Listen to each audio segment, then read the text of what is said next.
In the heart of the bustling city of Inkwell, where skyscrapers scraped the clouds and neon signs flickered like restless fireflies, there existed a tiny shop tucked away in a narrow alley. Its sign read simply, Evelyn's Curious Emporium. Evelyn herself was a peculiar woman, her silver hair twisted into intricate braids, her eyes the color of forgotten dreams. She wore velvet dresses that whispered secrets when she moved. But it was her quill that drew the curious and the lost. The quill sat in a glass case, its feathers shimmering like moonlight on water. Perhaps there was a hint of movement, a faint pulse, as if it were alive. Memories lingered around it, woven into its very essence. The shop's visitors often wondered whose stories it had penned, the loves, the sorrows, the whispered confessions. Evelyn would watch them, her gaze both knowing and wistful. She'd say, "The quill writes tales that defy reality. Not ordinary stories, mind you. These are narratives with a heartbeat, characters who step off the page and wander through the alleys of your mind." And so, the curious would purchase the quill.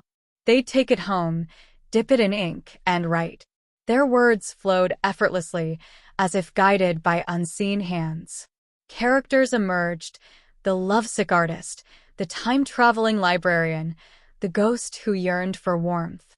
Plots twisted like ivy, leading to unexpected realms. But there was a price. Always a price. For every story written, a memory vanished. A first kiss, a childhood friend, the taste of warm apple pie gone. The quill fed on memories, weaving them into the fabric of its tales. And the more one wrote, the more they forgot. Evelyn knew this well. She had once been a prolific writer, her novels celebrated across continents. But now, she sat in her dimly lit shop, surrounded by shelves of forgotten trinkets. Her own memories were threads unraveling, slipping through her fingers like sand. One day, a young man named Oliver entered.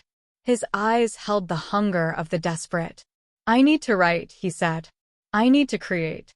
Evelyn studied him. "Are you willing to pay the price?" Oliver hesitated, then nodded. He bought the quill, its iridescence fading. And he wrote, a symphony of words, a tapestry of emotions. His story soared, touching hearts, but with each paragraph, he forgot a piece of himself. As the days passed, Oliver's eyes grew distant. He no longer remembered his mother's face or the taste of rain on his tongue. But his stories, oh, they were magnificent. One evening, as the sun dipped below the city's skyline, Oliver returned to Evelyn's shop. His voice trembled. "I can't go on like this," he confessed. "I've lost too much." Evelyn nodded. She took the quill from him, its iridescence flickering. "Sometimes," she said, "we must choose between creation and preservation." And so, Oliver left, his memories returning like long-lost friends. But the stories he'd written, the ones that now adorned bestseller lists, remained, whispered by the wind, etched into the city's walls. As for Evelyn, she closed her shop that night. She climbed to the rooftop, the moon a witness.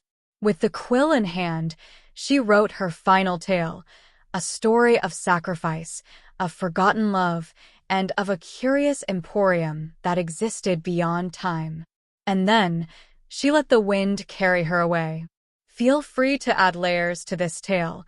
Perhaps the quill's magic led to unexpected consequences, or maybe Evelyn's spirit still lingers in the city, guiding lost souls. Dove Scroll.